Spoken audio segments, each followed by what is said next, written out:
Trading card games can prove very expensive, and let's face it, these days, many of us don't have as much disposable income to allocate to such hobbies. To my fellow enthusiasts out there looking to get started with the X-Files CCG, I'm going to discuss some of the buying options available for this out-of-print card game and offer you my 2 cents on what's worth getting your hands on from a beginner's perspective. Welcome everyone to the Alien Investigations channel. I'm Steven, and you're watching Tips of the Trade.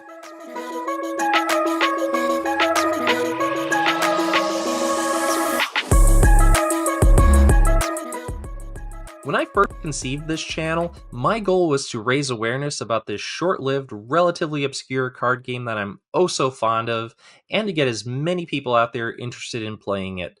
But I also want to help new players access the game in the best, most affordable way possible. With that said, let's get started with my X-Files CCG Buyer's Guide for Beginners.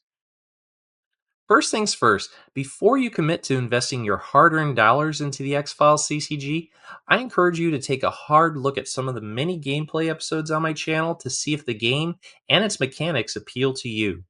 Alternately, if you know anyone who's already playing the game, consider trying out a game with them. Utilize any opportunity to try this game out free of charge. Once you've done the preliminary legwork and decided that you like the game and you're willing to shell out some cash for it, ask yourself, do I want to simply collect X-Files CCG cards, or do I just want to play the game? Or both? And if you're looking to play the game, ask yourself, am I wanting to play friendly casual games, or am I looking to play competitively? Both the avenues you take to acquire the cards and the approximate amount you'll need to spend will vary depending on how you answer these questions. Now let's dive into some X-Files CCG products. While United States Playing Card Company never got around to releasing a basic starter kit for the X-Files CCG before the game was ultimately scrapped, the next best thing for newcomers is the starter deck. This includes 60 cards, 2 rulebooks, one for basic and one for advanced gameplay, and a notebook sheet listing all 41 non-playable X-File cards. The notebook sheet is printed on both sides. Pro tip, if you don't have hundreds of these notepads like I do, then I suggest either photocopying it or, even better, laminating it for repeat use. The Premier Edition starter decks, which were released in November 1996, contain 60 cards, amongst which you have 4 agent cards to make up your starting team, and you have several non-playable X-File cards to choose from as your secret face-down card. If you're playing a basic game of X-Files CCG, you'll need to remove all cards from the deck marked with an X in the upper left corner, as those are only for advanced gameplay. You'll also have to remove any keyword killer cards if you and your opponent are planning to keep things civil. That leaves you very little cards for your bureau deck, which unfortunately isn't quite enough for playing a decent game straight out of the box. As per the X-Files CCG Advanced Gameplay Rulebook, the minimum card count for a standard bureau deck is 60 cards, so the starter decks alone aren't going to cut it after you've tried out the basic format and are looking to dip your toes into the deeper advanced format. You're going to need additional cards to round out your deck, which is where buying booster packs and or singles comes in handy, but more on that later. Additionally, you're going to need a second deck of 60 cards for your opponent to use. Now, the problem with the Premier Edition starter decks is that not only are there insufficient cards to make a 60 card bureau deck for advanced gameplay, the cards within the Premier starters are not solidly constructed. The sites included in each Premier starter frequently have prerequisites that the 4 agents included cannot always investigate. For example, I've pulled bureaucracy teams from these starters without a shred of medical training, and those same starters will have useless medical sites like Gibsonton, Florida, and genetics clinic Marin County, California, that a bureaucracy team will have absolutely no hope of investigating. Long story short, the Premier Edition was wrecked with collation issues. In terms of playability, I rate the sealed Premier Edition starter decks a C-. You really can't play with only a single starter deck. You can pull off a basic game, sure, but that's hardly a serviceable foray into the X-Files CCG. While the X-Files CCG hasn't been in production since 1997, amazingly there's still lots of sealed products still floating around out there. Nowadays, Premier Edition starter decks are available for around $10 to $15 on eBay. Anything higher than that, and you're being taken to the cleaners. You can even find boxes of 12 sealed starters for around 60 to 80 bucks, but I wouldn't recommend buying one of these unless you're planning to amass a large collection or use them for sealed gameplay events. Make sure that if you're getting a Premier starter deck for gameplay purposes, to pick up a few booster packs to help round out your deck. Speaking of booster packs, let's talk about the Premier Edition packs. These contain 15 cards and they serve to enhance or boost what you already have in your starter deck, hence the name. These days, the price of a single Premier Edition booster is around $5, give or take. But here's the issue with buying Premier Edition booster packs: they weren't always carefully packed for viable gameplay. Anyone who's opened several of these Premier Edition boosters can tell you that a somewhat common occurrence is a 15 card booster pack may contain 9 non playable X-File cards and only 6 usable cards, which can be frustrating if you're looking to enhance your deck. Premier Edition boosters are a bit of a risk when used in sealed gameplay events, so buyer beware. What's important to note with the booster packs is that these are where the ultra rares can be found. 10 ultra rares were made exclusively for the Premier Edition set, and 10 unique ultra rares were produced for the Truth Is Out There second edition set. Again, these can only be found in booster packs. Between the two editions, Premier offers a better helping of ultra rares that are more prevalent in competitive games, including Deep Throat, counterintelligence measures, and of course, X. If you're looking to play X-Files CCG competitively, these ultra rares are must haves, so you're likely to spend a bit more money to get them. The aforementioned collation problems were resolved with the release of the Truth Is Out There second edition set in 1997, wherein players could purchase fixed, more playable starter decks, and collectability was made easier with the inclusion of numbered starter decks so that players could get their hands on all the agents, and the non playable X File cards were confined to only starter decks, which means that players could crack open any second edition booster packs and get 15 playable cards. The Truth Is Out There second edition starters are numbered 1 through 6. The starters with an odd number, 1, 3, and 5, will include a Fox Mulder agent card, and the Truth starters with an even number, 2, 4, and 6, will include Agent Dana Scully. Therefore, purchasing one odd numbered starter and one even numbered starter deck will land you a playable Mulder team and a playable Scully team. Moreover, the sights and other cards in the starter deck are generally better constructed, and you're likely to have a better game straight out of the box. For that reason, I give the Truth Is Out There second edition starter decks a B plus in terms of playability. You can use the contents to play a basic game of X-Files CCG, but because the starters only contain 60 cards, advanced gameplay isn't viable without a booster pack or two to meet the minimum deck size stated in the rulebook. As to the availability of sealed Truth Is Out There edition starters today, United States Playing Card Company did not print nearly as many second edition cards as they did the Premier Edition.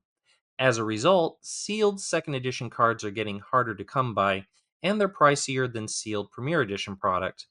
In short, second edition starter decks are worthwhile if you can find them at a reasonable price. As I mentioned earlier, the second edition set of the X-Files CCG saw the collation issues resolved, and the second edition booster packs were guaranteed to hold more worthwhile cards. No more getting saddled with a few non-playable X-File cards. The Truth Is Out There edition saw reskinned cards featuring a new color palette and new graphics, though not all of the latter were welcome additions. I'm looking at you, Latex Glove. Within this second edition set, 10 exclusive ultra rares and 20 rares were added for collectors to hunt down. Within a box of 36 second edition booster packs, buyers would unearth 2 ultra rares, including witnesses like Margaret Scully and Melissa Scully, and bluffs like Limited Choices and Too Close to the Truth. Some of the second edition ultra rares, like Additional Resources and Spirit of the Amaru, were definitely duds, but there are some decent ones to be mined, like Mrs. Mulder, One Breath, and of course, Nurse Owens. Like the second edition starter decks, sealed booster packs aren't as easy to find as Premier Edition product, and the prices tend to be higher. So I encourage buyers to do some comparative shopping when combing websites like eBay for sealed product or Facebook Marketplace. Buy what you think is best worth the value. And the last X-Files CCG product I'm going to talk about are the booster packs for the 1013 expansion, the only expansion to be released before the game was discontinued. This expansion includes 125 cards from the show's third season, and a new color palette, and some new season specific graphics. No combat cards or non playable X File cards were included in this expansion, and only with this expansion came 5 ultra rares, including the Alien Stiletto, Krychek Possessed, and Unexpected Call. As with Premier and Second Edition booster packs, the 1013 boosters contain 15 cards, amongst which there's the potential to pull one of the 7 agent cards exclusive to this expansion, which makes 1013-6-1 boosters terrific inclusions for sealed gameplay events, wherein players could have the prospect of adding a 5th agent to the team found in their starter deck, or swap out an agent for a heavy hitter like Agent Bill Patterson, Clyde Brookman, or Agent Danny Pendrell. Regarding this expansion's ultra rare cards, even though only 5 are available in this expansion, a box of 36 1013 booster packs will contain 3 ultra rares as opposed to the 2 found in Premier Edition and Truth Is Out There Second Edition boxes. What's more, a sealed box of 1013-6-1 boosters will include the 1997 Teamwork promo card. You really can't go wrong with 1013 booster packs if you can get your hands on them. Like the Truth Is Out There Second Edition, however, these cards weren't printed in nearly the same abundance as Premier, so sealed 1013 product is scarcer and usually higher priced by comparison. Of course, if you enjoy simply ripping open a few of these booster packs for the thrill of it, then by all means go for it. While I've spent a good portion of this video discussing sealed X-Files CCG product, another avenue I want to encourage both players and collectors to consider is buying singles. This is a great way to fill the gaps in your collection and enhance your bureau decks with the exact cards you're needing. In addition to eBay and Facebook Marketplace, there are a handful of websites where you can find individual cards, but the two that I most recommend are Category 1 Games and nerdmerchant.com. There you can find select cards for dirt cheap. I'm talking Premier Edition cards for under $1, and the prices for Second Edition cards typically range between $1 and $3. And the shipping is more than reasonable. For example, with Category 1 games, if you keep your orders to around 10 cards or under $12, then it qualifies for PWE shipping, which costs about $1.36. What's even better is the wish list feature, wherein you can click to receive notifications should they acquire a specific card you're needing to complete your set. So there you have it, my X-Files CCG Buyer's Guide for Beginners. If you watched this far, thank you so much for sticking around, and if you're new to the game, I hope you find this information somewhat helpful. If there are any X-Files CCG veterans tuning in, and I'm sure a few of you in our little Discord community are watching, please be sure to let me know in the comments if I neglected any key points, or if you respectfully disagree with anything I said, or offer up any recommendations that you might have.